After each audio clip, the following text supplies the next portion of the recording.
Hey everybody, welcome to the self-publishing podcast. I'm like, what podcast is this today? It's a self-publishing podcast.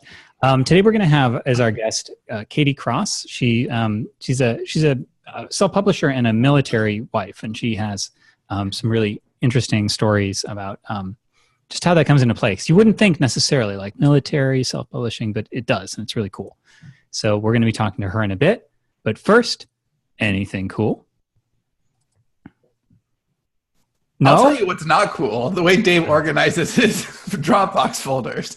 That's what's not cool. Was this prompted by any chance by Robin going, what the fuck am I supposed to compile? Does anyone know we're on the air live? We have like no people watching. Oh, shit. No, we haven't broadcast yet. That's okay. Go ahead and broadcast. Keep on recording. Keep talking. So I don't even know where to start with this. Yeah, we basically needed to compile a copy of the new book that we're about to put out, Dave and I. And Dave's Scrivener files are like, well, no, not just his Scrivener files. Our Dropbox folder, as I said off the air, looks like my mother's house. Like, it's just shit everywhere. There's just folders. There's no naming conventions. There's stuff. By the way, you've had several people in our company like reorganize this. I've been hands off of our Dropbox for more than a year and a half now. Okay, you just like drop shit in there. But the thing that kills me is naming conventions. So 100% of our Scrivener files are always called current. Okay, so we had. I was looking at this current -1, current -2. Yes, this right. one. This is the one. This is the final. Right, current. Don't believe the other ones. It's your fault. This is all your fault. Because what happens is Sean will tell me something is ready to be added or edited or worked on or whatever, and I'll go in there and he'll have it fucking open. So I can't even get to it. So I have to make a copy, and the copy names itself, and it calls itself -1 or whatever. Then get rid of the other one. No, I can't get rid of it because you have it open. You have to get rid of it. And I told you before that you have to get rid of it. It's up to you. You're the one that fucks it all up because you have it open all the time, and then you blame it on me. No, fuck you. It's your fault. Oh, I love how these problems are not anywhere else except for. It's just so beautiful. It's just so beautiful. I bet you if you came over to my house, you'd think I was a shit dishwasher loader too. I never checked your dishwasher. I will next time, though. I think you should. I think you need an opinion on it. No, I do have something cool. If you've listened to the show for a couple of years, you know that I have a love-hate relationship with the show Girls, because I think it's very well written, and there's something about it that like I really want to watch. I want to know what's happening to these people, but I also hate 100% of them. I think the show is just filled with the most deplorable, like unlikable people, and I wouldn't want to know any of these people in real life. And yet I think the writing is strong enough that it kind of compels me. Well, it's in its 6th and final season now, and we're 2 episodes away from the end. And I just think they did a really great job with the last season. I don't like the people anymore, but I think that it feels honest and it feels just really earned. Like the show carried through all the way to the end, and it stayed strong. It didn't peter out. It's like the opposite of Dexter, which just got stupider every season. I think this show has kind of grown in maturity. There's one episode that bums me out because I think it opens up a really, really good conversation, and at the end it takes a turn that I really, really wish it didn't. But other than that, I think it's really, really strong, and if you like good writing and horrible people, you'll love the show. Well, Curb Your Enthusiasm, you didn't really like anybody there. I mean, Larry David's not lovable by any stretch of the imagination. Yeah, but that's different. That's comedy, and this is not that Girls doesn't have comedic moments, but they're just really awful, narcissistic, just 20-something, just terrible people. I feel the same way about King of Queens. When that show started, it was a decent show, but at the end, they became so hateable. They were like narcissistic, like just, it was like a warped sense of a sitcom. It could have been like a dark sitcom. I mean, they just didn't, it would be like if somebody died and it was like, oh, well, that's inconvenient for us. I mean, it was just like very like hateable human beings. Well, okay. So there are shows like that. I mean, Seinfeld was great at that. Always Sunny. Like those people are all horrible. All That's horrible. true. Always Sunny's a great example. Always Sunny. These are horrible, horrible people. But it's still funny. Like it's they're being terrible people is part of what makes it funny. But in girls, that's not part of what makes it funny. It's part of what makes it real and part of what makes it sad. But it's not, their narcissism is not a humorous element like it is in Sunny. So it's just different. My something cool is the last 2 episodes of this season of a Game of Thrones, the first one coming up this week. But the cool thing is something I really like about what HBO has done. And I'm not gonna spoil anything here, but the entire series, "Winter is Coming," has been something that they've said over and over. They've used it in advertisement. It's branding. Winter is coming. Winter is coming. In the next episode, they're showing the previews for it, and like everything that's been coming all this time is like about to happen. And they're showing previews for the next episode on the trailer, and you just see like all this shit, like it's all coming together, and it says winter is here. And it just sent a chill through me. Like I was so effective, such a nice twist on the branding that they used. Winter, it was just so perfect, and Yeah, like that's exceptional. it thrilled me more than it probably should have. I think most people would like, oh yeah, okay, but I was like, oh yay, clapping. I told my wife about it. She's just staring at me like I'm a child. Of course she did. So yeah, that's my something cool. All right. Yeah, mine is the triumphant return of Fiction Unboxed, which if just real quickly, and I see Katie popped in and finished my something cool. So if you guys weren't with us a few years ago, we did a project called Fiction Unboxed, where we wrote a novel live starting from scratch, and we didn't have any ideas or anything. And we actually did it on Kickstarter, if you've heard us talking about that. But it was just kind of thrown together, and it got a facelift, and it's back. It's like actually an experience now, which is pretty great. Actually, if you're listening live for another day, it's half price. So, but if not, then just letting you know that's cool. It's at smarterartist.sterlingandstone.net. And that's my something cool. And with that, I will welcome our guest, Katie. Oh, look how good that timing was right there. I know. Hey guys. Hey. Hello, Katie. Welcome. Thanks Good for to meet you all. Thanks for joining us. Yeah. So this, I was trying to explain just very briefly at the outset that you're a military wife, and you're you're an indie publisher as well, and that doesn't sound like two things that would. I mean, of course, they could go together like coincidentally, but to merit a show topic. But there was some really cool stuff you were telling us about how that actually influences your writing and stuff, and so I thought it'd be neat to have you on. So is that maybe a good place to start, to give us the primer? Like, how did you approach us? Yeah, sure. So a lot of people that I talk to for self-publishing, I mean, I'm a parent too, but almost everyone out there is a parent. You know, there's so many parents out there, but not a lot of them understand. Some of them are reluctant, like Dave. Yeah. Yeah, there are days. But the issue is that not a lot of people understand the effect that military has, not just on parenting, but on self-publishing, and for good or ill too. So, I mean, do you want me to just like list some ways that it's affected me? Bring it on. So, well, let me explain something first. So my husband is actually a Green Beret. So he's like the U.S. Special Forces. He can kick all of our asses, even if we all attacked him at once, right? From where we are right now. Well, that's the thing, is he's thumb. really modest. He's really modest, actually. And most Green Berets are, to be honest. They like to. So Johnny could not be a Green Beret? They wouldn't let him in. Look at my abs. There's an element of subtlety, I think, that it requires for sure. They're really actually not all of them. There's outlandish guys everywhere, but a lot of them are pretty modest and quiet about it. But so he's a Green Beret, which actually does change things. So when we were first married, he was just in the infantry. He was at the 101st Airborne. And he ended up going into Special Forces like right after we got married. So I was with him first in infantry and then to Special Forces.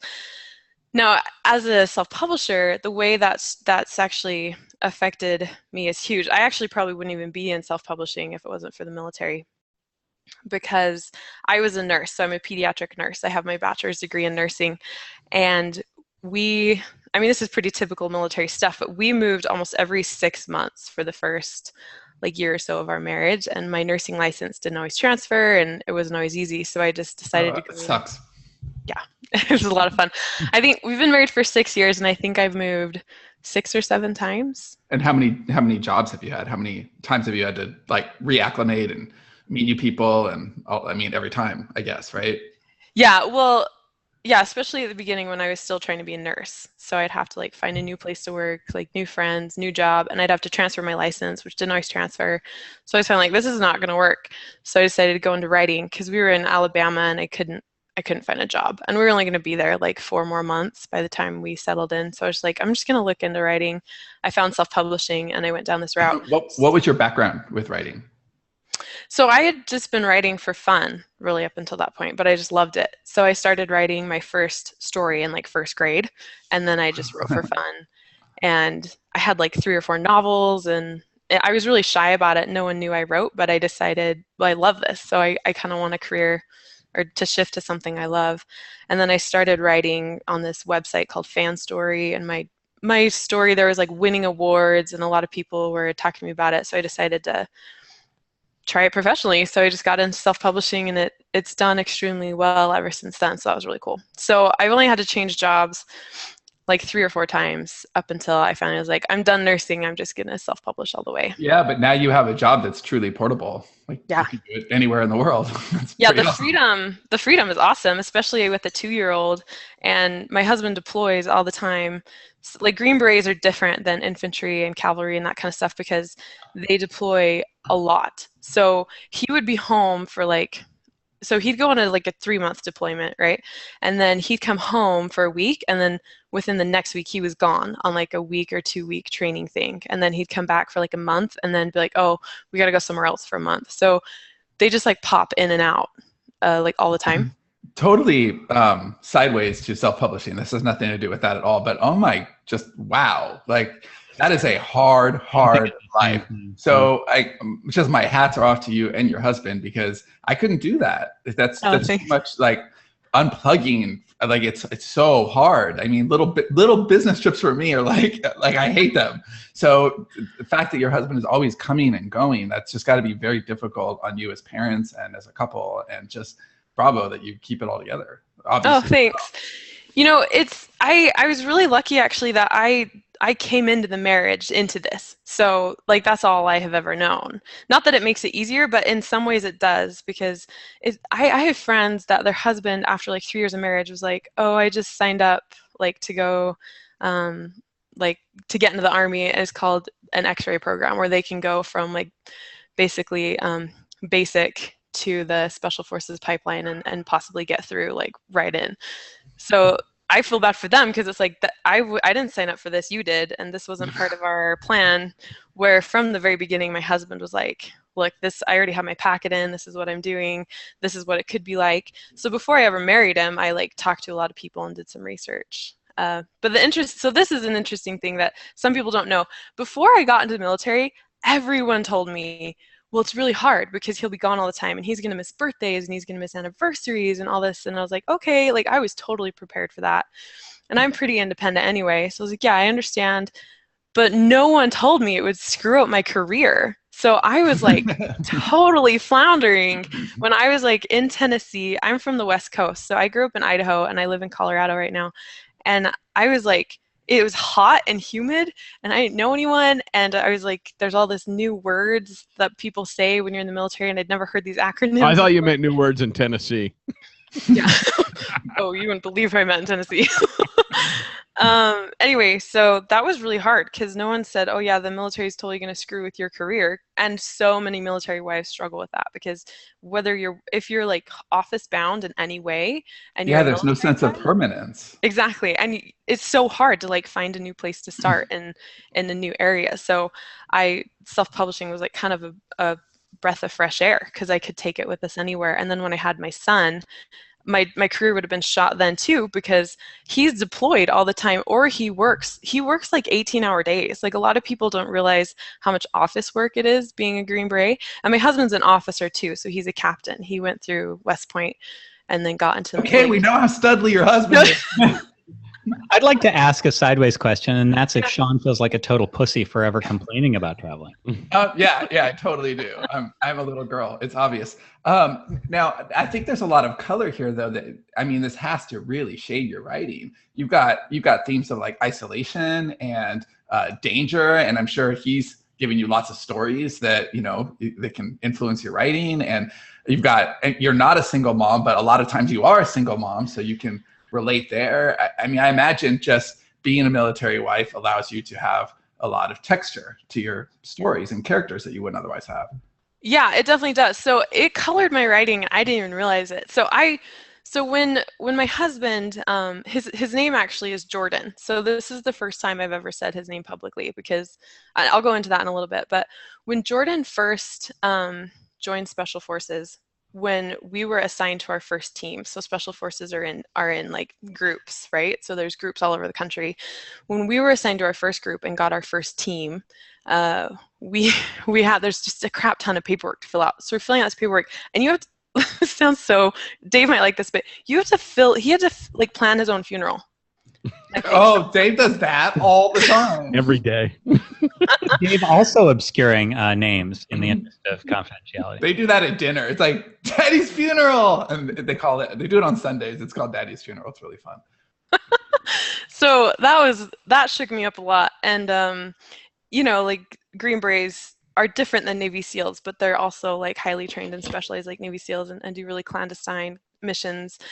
And what I was learning is that I couldn't always actually know like where my husband was, and I absolutely didn't know what he was doing. So I generally knew like where he was deploying in general, but even then he'd be like, this is between you and me. So if people ask, I'm just gone. It's like, okay.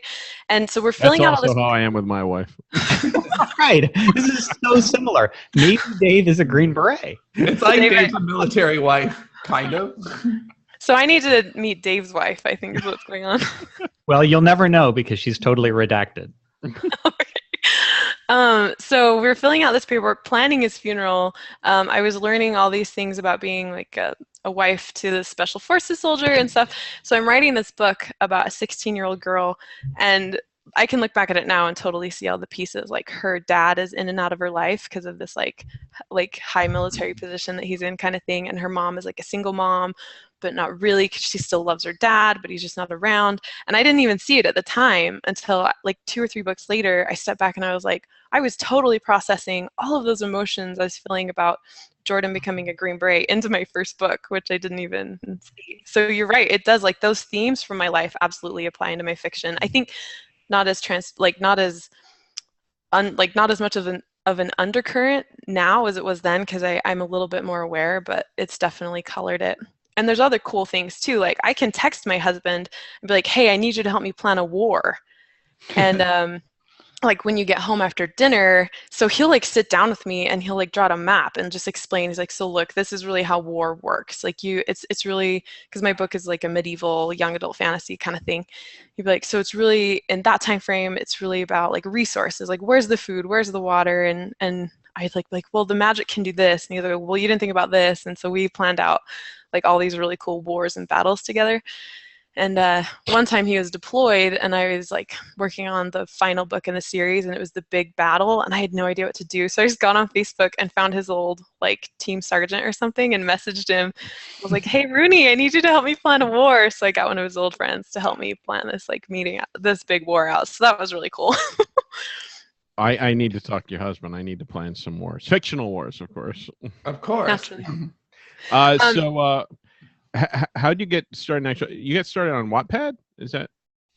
No, Okay. Wattpad came later. Yeah, Wattpad is kind of its own. It was like this thing I just tried and it went crazy. Okay, what story was that?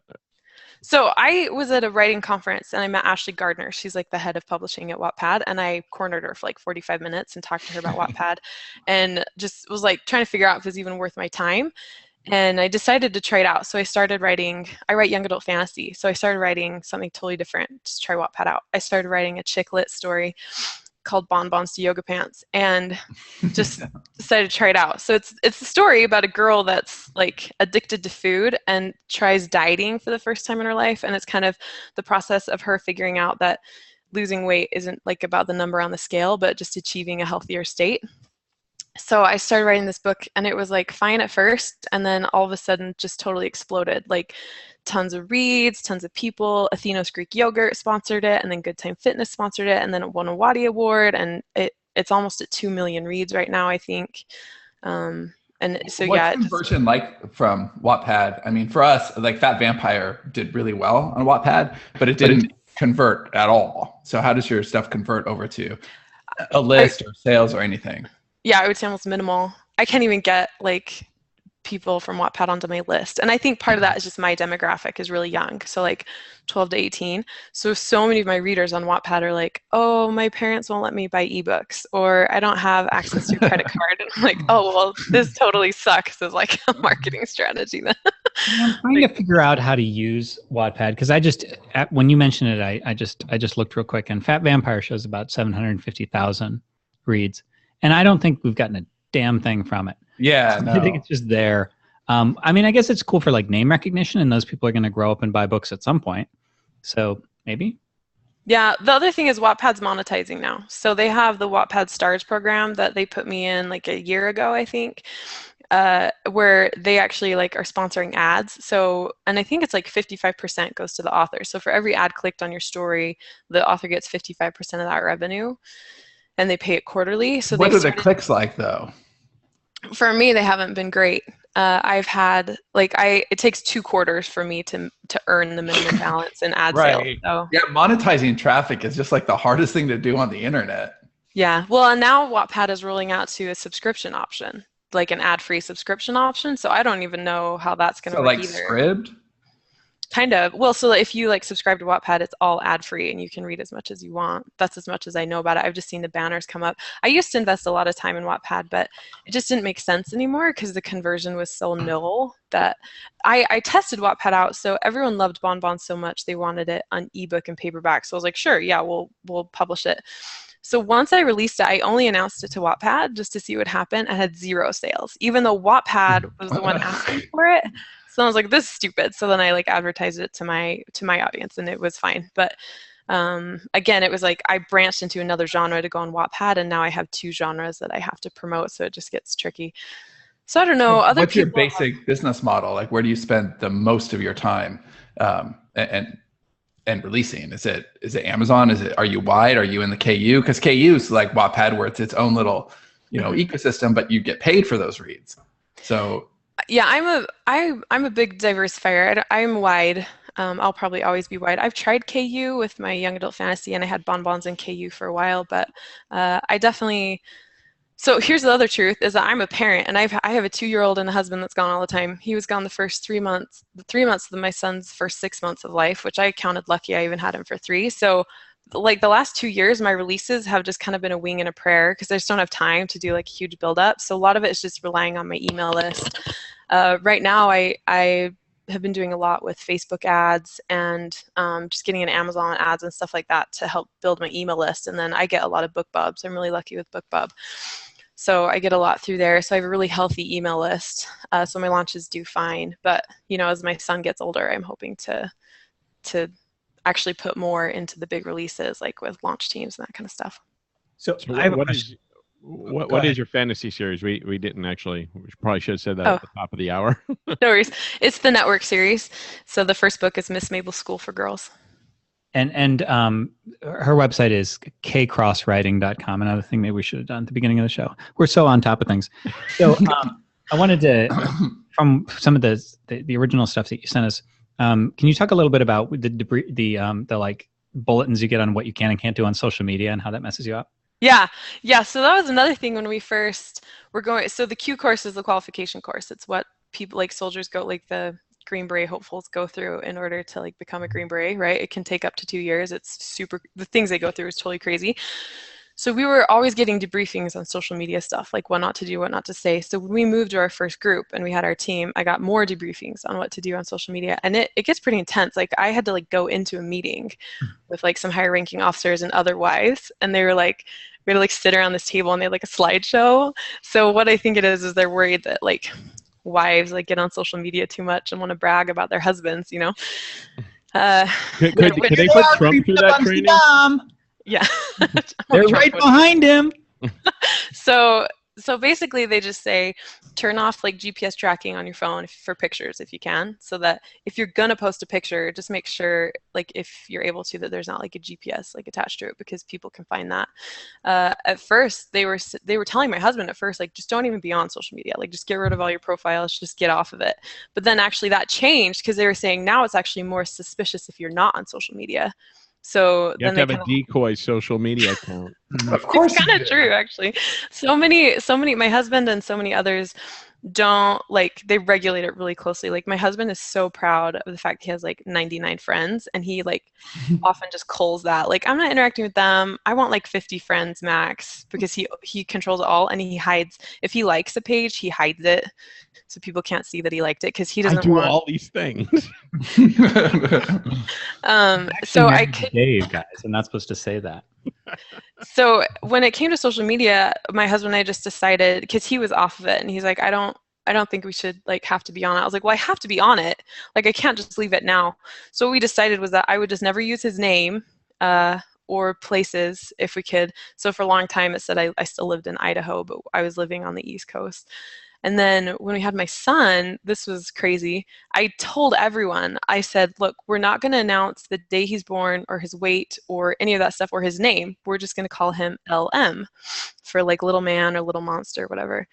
And I was like, I would appreciate if you respect my wishes. And if you do know his name, please refer to him as LM. And if you don't, then just respect the fact that I'm not telling everyone and don't ask, basically. I was nice about it. So once he was born, I waited a while and then posted a picture of him and me. And I always just refer to my husband as husband. So when I was saying earlier, oh, this is the first time I've ever said Jordan as his name, it's because I always just say husband.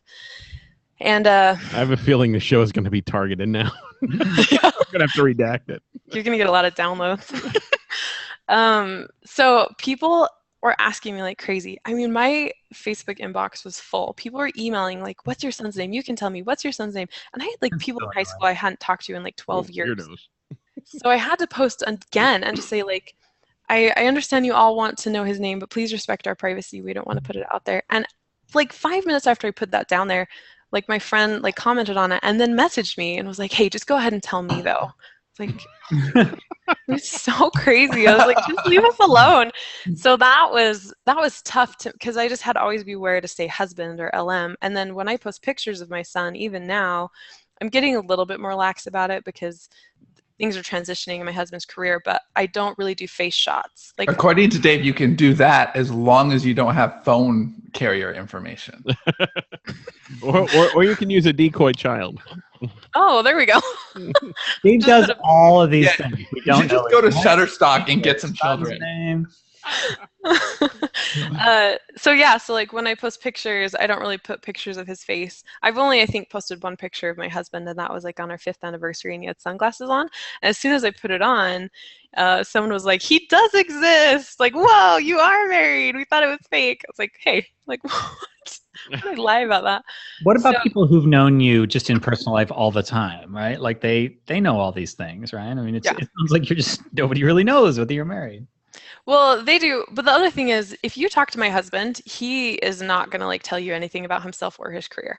So people, like other military people even ask him all the time, like, oh, so what are you doing like down here? And he's like, oh, I just, had a new thing coming up. And it's like, he was just assigned to the Special Forces group, but he won't say that. Like he's just really super low key about it. So even people we do interact with don't really know like what goes on with him, which is kind of crazy, especially because it's just, he's just that quiet professional mentality. And there's something else I was going to talk to you guys is like the real side of a Green Beret. So do you guys ever like read stories about Green Berets or Special Forces guys and it's like the same personality? Do you guys think that? I've seen some romances that seem kind of bizarre. There's definitely a cliche type, but not knowing any Green Berets, it's like everybody has their specialty. And like my son will be like, that guy's not holding that trombone right because he played the trombone. So is that a thing? I've just seen it a lot in fiction, like, and it's probably more romance jilted than anything, but even like with thrillers, like you get these like like ex-Green Berets or Navy SEALs or whatever. And the truth is they're portrayed as these like hard asses basically, right? And they kind of are in some ways, but for the most part, they're just like children. Like they're seriously like 12-year-olds. So for every team get together we had and all of them were together, it was just like, I was like, you guys are all like 12. Like they were like playing pranks on each other. And I mean, these are like highly skilled men. Like some of the things my husband's done, he doesn't even told me. Like he'll deploy, I don't even know where he's at. I won't hear from him for 2 weeks. And I'm just like hoping I don't get a knock on my front door, you know? And they're like getting together, like playing pranks. We had this Christmas party and one of them dressed up as Santa and got raving drunk. And all of the kids were like, Santa's drunk and like really sad. So, come on, Dave. That's happened to you before, right? A couple times. Anyway, so they're all just, I mean, they're all really just big children. So if anyone wants, like, seriously, if anyone listening wants to see what a real Green Beret is, like, just email me or go to my website or something and I'll tell you the truth. Because so, like, stop representing them like they're total, like, psychos, because they're actually really kind of normal people. They just have a lot of skills. The grizzled guy that's the heart of stone. And I think that's telling. Like you say, he doesn't really like brag or anything like that, and I think that's what a real badass does. They're humble. All these guys are shooting off their mouth. They're going to be the first to run when shit goes down. You know it. When? Well, yeah, it's obvious. It's going to happen. Come on. So do you have you ever had anybody, I mean, look into your books or anything? Because, you know, we do kind of lay ourselves bare in our fiction. And like you said, you didn't even realize with early on that you were kind of writing about yourself. So I'm curious whether anybody has been like, wow, we better read our books to make sure. I don't know, just out of the blue. Like you mean read my books to look for what? Just if you're military. Yeah, I don't even know. Oh, I see. I don't think so. If they have, they haven't told me, which means I didn't break any rules. But I have had other special forces wives like say to me, I see what you did there. I was like, I didn't mean to. Like, I really didn't mean to. And they could like see it in my book. Even once I saw it myself, I think it was another special forces wife that kind of brought it up to me. Like, did you see what you did there with like Bianca's dad and his mom and her mom? And I was like, oh my gosh, I didn't. And so I've had that happen, but no one's ever, I don't know. It's like when Stephen King realized that he wrote The Shining about himself. Yeah, how did he not realize that? Come on. Wait a minute, that writer's always drunk.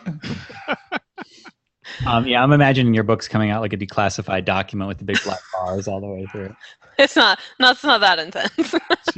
So when your husband's away, and you know, are there times that you're more worried than others? Like, you know, some shit might be going down, and how do you keep it together for your son, and also how do you concentrate on writing like fantasy stuff when real shit's happening? How do you find the space to focus? Yeah, so deployments are super tricky. That's another big interruption that the military causes. So deployments have good and bad sides. So one good thing about deployment that is going to sound like I'm just like a super control freak is that I control the schedule completely in the house. So I have actually a lot more control over my work time when he's gone. So I wake up in the morning, I know when my son is about to wake up, so I can wake up a little bit early, work a little bit. You know, I know when nap time is, so I schedule the day so that I clean the house and do all that stuff. So as soon as nap time hits, I work, and then I know when bedtime is, and there's no one else to spend time with, so I have all of that time after bedtime. So sometimes writing production is easier when he deploys, which sounds really bad. But the problem with deployment is the emotional cost that comes out of it, because there are missions that are a bit more sticky than others, where it's like, okay, normally when he first deploys, it's about 1 to 2 weeks before I really hear from him. Because thank heavens for like WhatsApp, we can sometimes text if he gets even that much, because sometimes he doesn't even have internet, you know? So he can just text and say, landed, okay. And then I'm like, okay, at least you're there. And then, you know, it'll be 2 weeks or whatever before I can really like get a phone call from him. A lot of the time too is I can't call him. So I wouldn't actually be able to contact him. So if something went down, I just have to figure it out and then let him know like when it happened, like afterwards when I do hear from him, because either he gets different phone numbers or just can't contact, whatever.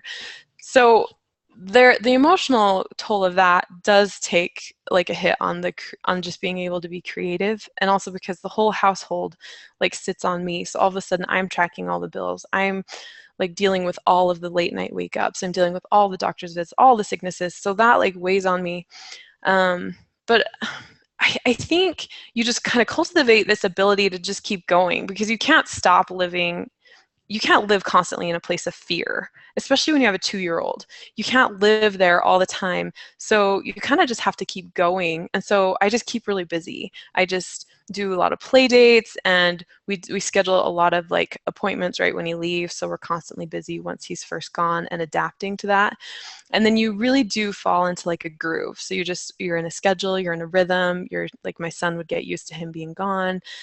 And you kind of fall into a rhythm. But there is always like a piece of me when he's gone that is just, every time I hear someone knock on the door, I like want to throw up, because that's how it would happen. If something happened to my husband, they would come to my house in person first. So, you know, like in We Were Soldiers or all of those war movies where like someone knocks on the door to get, I mean, like in World War II, right? Like that's still pertinent today. It was part of when my husband planned his funeral. I like put who I would want. So what they would do is if my husband died, they go to the paperwork, find out who our friends are that we specified, and they go to our friends and say, look, Jordan Cross has died, so we need you to come with us to tell his wife. And then my friend would go with them, right? So they'd like knock on the door. So every time there's someone knocking on the door, I'm not expecting them, I just feel sick to my stomach. But again, like you can't live there forever. So you just keep going and then just pray that it doesn't happen. And it was like last year was really bad. There were a lot of like Green Beret deaths, and some were super scary, like ambushed, shot down. Like one of my husband's friends like survived this big ambush. Like 3 of his buddies died around him. You know, it's like it gets ugly and grisly, but you can't live waiting for that. So you just keep going. And then when it comes to my writing, I just do the best I can. And in some ways, writing provides like a place for me to go that isn't that place of fear. Like, okay, for an hour, I can shut down my worry here and just channel it into the story and be. Yeah, I was going to say, it's not even about ignoring the fear. It's about redirecting it, right? Mm-hmm. Do you ever have, does he ever go away and you feel like he's protecting you? Like he's going someplace much more dangerous than what he's letting on, and you just kind of have to not really, I mean, you can't ask him because he can't tell you, and it's just this like unspoken thing between you guys? I mean, I've known for the most part. He did some pretty gnarly deployments even before we were married, and some of the ones he's done now, especially since joining the Green Berets, haven't even been as gnarly as those. Like he was in Afghanistan for like a year, and I'm still hearing stories about that. Like he just doesn't open up about that stuff, and I'm still hearing some pretty crazy near-death experiences about that. So he's pretty honest with me as much as he can be, you know. I definitely don't know what they do. I don't know what kind of information exchange goes on there, that kind of stuff. So I get the sense he's protecting his career in that way. But if there are big, ugly things that happen like that, I think there would be an element of him maybe not saying everything, just because a lot of the guys are like that. And that's why so many Green Berets kind of sometimes have a bad rap, because marriage is like, it's like the failure rate of marriages is crazy, and they're all like this type A, really intense personality, and they don't talk about stuff, you know? So it just like kind of builds up and they just kind of go a little psycho. So being home a lot and almost being a single mother in many aspects, how do you manage the writing time? Like I know when I had my son home before he went to daycare and stuff, it was like you'd be up with him and doing stuff and running errands and stuff like that. And then by the time he was ready for nap, it was really hard for me to do anything because I was ready for a nap. So how do you do that? And do you have like people that can like watch him certain days or something so you can get more done? I mean, how do you find a routine in the chaoticness that is kids? Oh, geez, that's a great question. I feel like that's probably the question I ask myself every morning, like, okay, how are we going to do this today? Because it's just so up and down. Kids themselves just change all the time, right? So it's like you're always having to change their routine. And then with my husband's in and out, we're changing that as well. So for me, it's a day-by-day process, but I have a couple of foundations. Like nap time is 100% work time. Even if the house is a mess or there's stuff that needs to be done, as soon as the baby's down, I'm like butt in the chair, and I don't leave it until he's awake, and everything else can just take care of itself when it needs to. And then I work hard to just do everything I can while he's awake. Like he helps me with chores, he helps me wash the dishes, he helps me do all that. So he and I are spending quality time together, but I'm also getting stuff done. So as soon as bedtime comes, I have like free time to work. And the truth is, I'm actually more productive that way. Because when I have this gaping afternoon in front of me, it's almost like, oh, whoa, like I have 5 hours? What? This is crazy. But if I only have 2, then I pack that and I'm super productive, like efficient. I'm not on Facebook. I'm like boom, boom, boom, getting it. I find the same thing. If I have too much time, it's way easier to be lazy. If I have a little, I'm like, how much can I get in the next hour? Go. It's totally different. Yeah. Yeah. And then there are just some days it doesn't work. Like I just try and show myself grace. Like, you know what? This was a really bad day, especially on deployment. It's like I haven't heard from Jordan in 10 days. I am not like emotionally in a place where I can work right now. So I'm going to take an hour off and watch Parks and Rec and then get back to it that evening. But I think the key is just there's always, regardless of what's happening in my life, there's always that time when I first sit down that I have to just commit. Like, I don't really want to be in this chair. I really don't want to draft. I'm just going to do it anyway. And I just have to warm up. And then after like 15 minutes, it kind of starts flowing and it's easier to work. And I also think you just get used to it. Like, I think you just get used to having a shorter amount of time, being more productive, and then just working through exhaustion or whatever it is that you have to work through. Now, I know my wife's sister, her husband, was in the Army. And I know there's a whole thing with Army wives or Army spouses where they get together and they do stuff. They have a lot of stuff in common, like, because I think they look for a structure, like especially ones that live on base, they look for a structure, which is kind of like a second family sort of thing. Do you have that in place? And also, do you find a lot of other writers in this space that you've kind of connected with that you can share these things with? So my husband and I were just never like on base people. Okay. So we never did the on base thing. And so the other thing is, since my husband is a captain in the special forces, it's different than like guys who are enlisted. So Okay. he only has like a certain amount of command time on a team, and then he has to promote to major and then do a lot of desk job stuff, and he just hates that, so it's different. So he's only on a team for like anywhere from 6 to 18 months. So and the truth is, there is like some drama that happens between wives on these teams. Like, I couldn't believe some of it like unfolding. I was like, oh my gosh, like Army Wives has an element of truth in it. That's crazy. I hated that show. So my husband actually just asked me, like, if it's okay, I just want you to step back. Like, I just don't want you to be a part of that culture. You can, like, he's like, if you want to be friends with them, obviously do that, but please just be really aware of what you say, and maybe it's just best if you stay back. Mm-hmm. Because so much happens and the dynamics are just crazy. So I didn't really form that, but I had like neighbors, like really close friends that it was crazy. The last neighborhood we lived in, we met another couple that had the same dog as us, and they didn't have kids. He was a Green Beret and she was a nurse, so they were like our doppelgangers. So she and I became close because we were in the same neighborhood. So that was nice. And then when I first started this, I couldn't find other military military wives that were self-publishers. I didn't know what that information was like. So I remember like just having a hard time figuring it out. But I kind of brand myself, like not brand myself, but like my blog, I try and provide information for other military spouses that are trying to self-publish, just because I didn't have the information, and so I try and provide that. And I have started finding more military wives kind of coming to me and just saying, hey, yeah, my husband's in the military, I'm looking at self-publishing, because our careers are destroyed when we marry these military men, and so we have. So is there, like, how long is this going to go on for? Like, is there a point where, okay, things are cool, you're going to settle down, or what? Oh, your mic cut out. Your mic cut out. Yeah. Yeah, you're totally muted now. Dave, be a military wife. Maybe unplug it and plug it back in. Sean acts like a 12-year-old boy. Maybe he's. Yeah, but I could never be a Green Beret.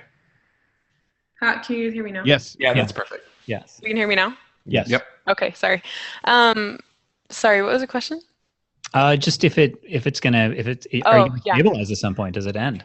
So my husband, he's a captain, right? And so the next big promotion is major. It's a forced promotion. Like you can't stay in a spot if you like it. You have to promote, and it's all desk work, like windowless rooms, desk work, and which we're just not that people. So he has just as of last week, or this Monday or something like that, he officially transitioned to National Guard. So he's still a Green Beret, but with the National Guard, which is very exciting. And he's going back to school to get his master's degree. But I mean, it's like we're going to be living the same life because he wants to be a smoke jumper. Do you guys know what that is? No. Sounds awesome. Is it like jumping into fire areas or something? Yeah, that's what it is. It's clearly something we can't do, though. No, that was totally right, Johnny. It's exactly what it is. So he's going to be a wildland firefighter, and then go work his way up to smoke jumper, which is basically they jump out of airplanes into fires that you can't reach any other way, and then they control the fire. So he's not going to do anything that's going to make things seem safe and secure for you ever, apparently. I know. When you told me that was his goal, I was like, so are you running away from me, or what's going on here? It's just who he is. He's just that guy. When he turns 65, he's going to wrestle bears naked. Yeah. Like Putin. So I don't even like to leave the house, much less jump into dangerous situations. He loves it. He loves fire too. He's the guy who jumps away from the fire. Yes. So he will be busy all of fire season, which is April to October. So he'll be gone, except for a few weekends here and there, based on what we are learning from people. So I mean, we're basically going to be living the same life, but he's not going overseas or anything anymore. Now he'll just be fighting fires. Right, yeah, so he'll be doing that, but I mean, he'll be in the Guard, so he'll still do Guard stuff and deploy with the Guard for as long as he's in the Guard. But so yeah, there's a light at the end of the tunnel, which is really nice. And it was weird because he had all this leave that he built up from active duty that he was able to use all summer. So he had all summer off, and it was like a new phase of our marriage because he was home all the time, and even when he was home, even when he was home from deployment, he would be working 14-hour days. I mean, he would be home, but wouldn't see our son for 5 days because he would go to work so early and come home so late. So now he's home all the time, and we just moved into the mountains. So we live in 45 minutes out of the city. So we're basically living stereotypes. He's this troubled Green Beret that's leaving active duty and is working on his house in the woods in the mountains. And I'm this writer that moved into a cabin, right? So our marriage is we're just a bunch of stereotypes, but he's been home. So we've had to figure out, I was I have to fix you lunch and dinner. What? We've had to figure out how to be around each other all the time. So it's this new phase of our marriage. It's interesting. I find it funny that you have to fix his lunch. I mean, this is a dude that could probably extricate himself from a very dangerous situation, but he can't make a sandwich. No, I actually don't have to, but otherwise it's just, I'm not used to fixing lunch outside of myself, and that's kind of thing. It's I will, but I'm not used to buying food for you for lunch because I can just tell him why don't you go put something on the grill, and he will. He's self-sufficient. But it's just having someone else in the house where I'm oh, I'm fixing lunch, but it's not just for myself. It's just that fixing lunch is so boring. If he had to kill a couple enemies on the way to the microwave, he'd do that shit all day. It's true though. These guys are trained to. It's almost they're trained to need an enemy. Because they're so highly trained. Dave too. So am I. So now he's probably going to go into rugby, or he's going to go back into MMA. So he's done some MMA kind of back into MMA. Jeez, is there a Green Beret for guys like me that are paranoid and need an enemy but don't really want to get into a fight? Called the Pink Beret. I think you could be a Navy SEAL, but more like a mascot. Just put on a wetsuit and I'll be a Navy walrus. Oh, I was gonna make that joke. Boom. All right. Well, with that, maybe that's the note to end on. So, Kitty's site is kcrosswriting.com. Anything else you want people to know about? And what's next for you? Writing. Oh, I'm working on an epic fantasy series right now with dragons and witches, and it's gonna be awesome. I have a group on Facebook for indie. It's called Indie Author Life. You can find it from my Facebook page, but I specifically tailor the information to parents and to military spouses too that are in self-publishing. So when I first had my son and my husband was deployed, I I was totally lost. Like I couldn't get resources anymore. I didn't know what was going on, and I didn't know how to find help or what was going on. So I provide all that information in the group. So we have a lot of parents in there. So if there are any parents listening, especially military spouses, I give you a lot of resources in there. So yeah, this has been awesome, guys. Thanks. You're so welcome. Yeah, thanks so much for being on. I'll just mention before we close that I gave the wrong URL earlier. If you do want to check out Fiction Unboxed, it's sterlingandstone.net/Fiction Unboxed. And if you're live, that's half price for another day or so, but you probably won't get that. And that's about it. So thanks so much. And, yeah, thanks, guys. This was a great show and all that. And best of luck being a military wife, because holy shit. Thanks. Yeah, you do what we could not. Thanks, guys. Thank you very much. Have a great weekend. Yeah, you too. Bye-bye.